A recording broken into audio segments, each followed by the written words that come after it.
여러분 안녕하세요. 문학마실입니다. 오늘 문학마실은 장애인 문학의 의미와 방향 시리즈 두 번째로 문학사에 넘치는 장애인 문학 작품들에 대해 살펴보겠습니다. 먼저 문학사 속의 장애와 장애인 문학에 대해 말씀드리겠습니다.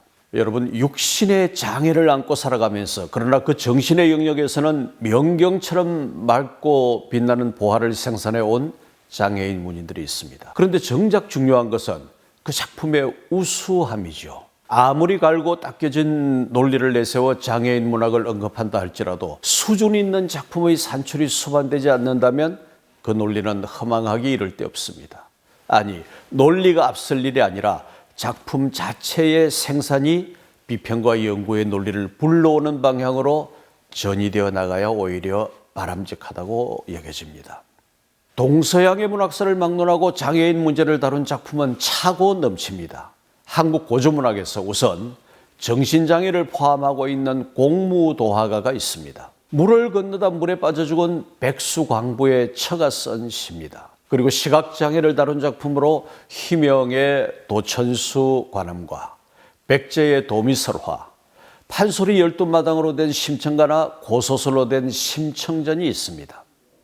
고전문학의 문면이 대체로 해소할 길 없는 당대 민중의 보다 나은 세상에 대한 열망을 담고 있다면 육신의 장애를 어려운 삶의 조건으로 제시하는 것은 그 주제를 한층 강화하는 효용성이 있습니다. 이를테면 심청전에서 힘든 가정 형편에 있으나 효성이 지극하기 이를 데 없는 착한 딸을 형상화하자면 그 아비가 시각장애인인 것이 훨씬 극적인 이야기의 장치로 기능합니다. 이어서 우리 근현대사를 반영한 작품들을 살펴보도록 하지요. 일제강점기에 이르러 장애인 문제를 보여주는 소설은 김동일의 광화사와 광염소나타, 나도향의 벙어리 삼룡이, 계용묵의 백치아다다, 김유정의 봄봄 등이 있습니다. 김동인의 두 소설은 예술지상주의의 면모와 더불어 시각장애나 정신장애의 등장인물을 적극 활용함으로써 주제의식을 강화합니다. 나도향의 소설은 장애인의 인간적 자각과 반항을 보여주며 계용묵의 소설 또한 장애의 상황이 그 인간성의 내밀한 측면을 어떻게 반영하고 있는가를 드러냅니다. 김유정의 소설은 농촌의 서정적인 분위기를 바탕에 두고 젊은 남녀 사이의 애정적 교감을 매우 희화적으로 표출합니다. 점순이의 성장장애를 동기로 하여 전원적 풍치와 인간 본성의 발현이 풍자적인 시너지 효과를 발현합니다. 6.25 동란을 매개로 장애인 문제를 다룬 문학으로 이범선의 오발탄, 손창섭의 잉여인간, 이호철의 달아지는 살들, 하근찬의 순환이대, 전상국의 아베의 가족과 여름의 껍질 등이 있습니다. 이범선의 소설은 전란을 거친 한 가족의 피폐한 삶을 주인공의 치통과 어머니의 정신 이상이라는 알레고리적 표현으로 상징화합니다. 손창섭의 전후문학에 해당하는 소설들은 시대 현실에 대응하는 패배와 반항의 군상을 그리면서 정신적 일탈의 모습을 지속적으로 보여줍니다. 이호철의 소설 또한 정신장애를 둘러싼 가족애를 주제로 하고 있으며 전상국의 두 중편 소설은 6.25 동란의 와중에서 피해자와 가해자로 살아남아 아직도 그 굴레를 벗어나지 못하던 인물들이 극명한 화해에 이르는 과정을 형성화합니다. 여러분, 동시대 문학과 장애 문제의 의미를 살펴보겠습니다. 이러한 소설들은 피할 수 없는 비극적 운명이나 불가항력적 상황 속에서 육신 또는 정신의 장애를 부각하는 것이 작가가 추구하는 목표에 한결 수월하게 도달하도록 한다는 이야기 방정식에 입각해 있습니다.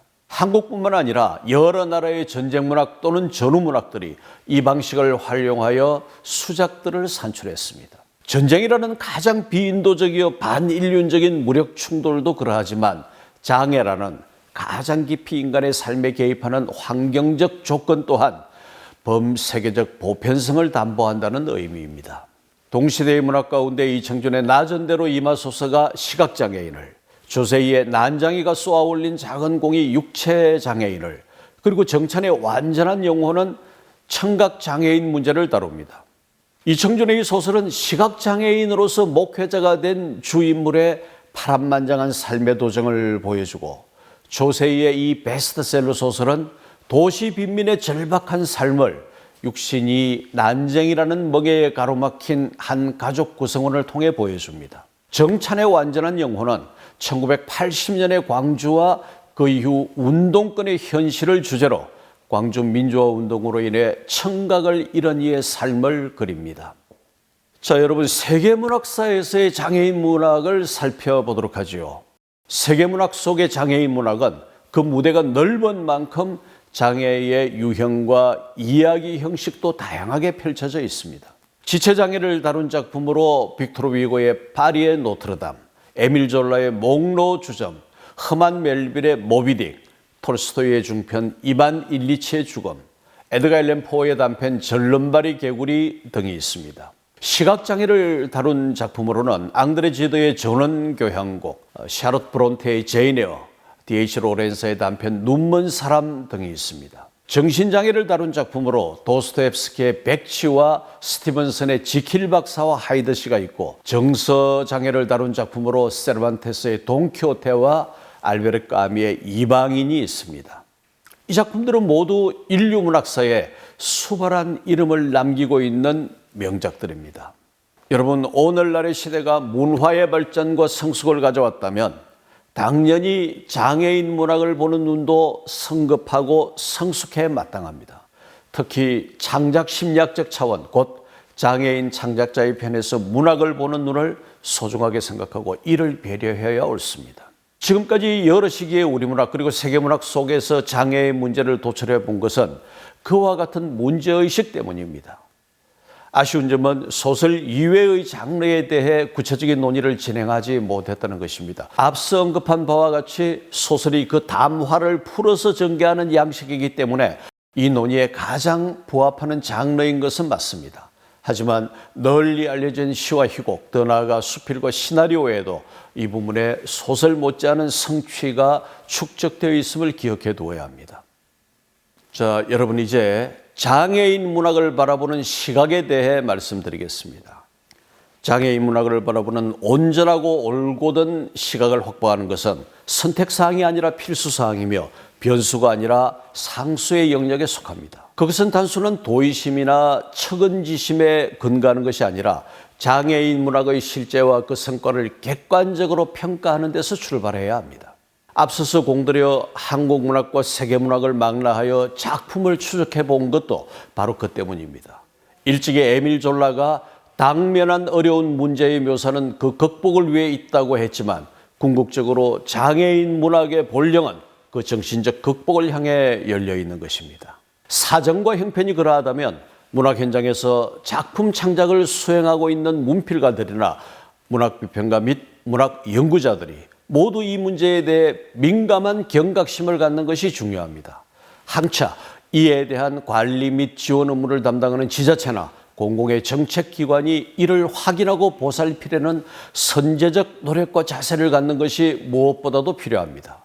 국가와 공공기관에서 장애인 문제를 맡은 당무자에게 있어서도 이는 당연한 책임입니다. 여러분, 오늘 문학마실은 장애인 문학의 의미와 방향 시리즈 두 번째로 문학사에 넘치는 장애인 문학 작품들에 대해 살펴보았습니다. 함께해 주신 여러분 고맙습니다.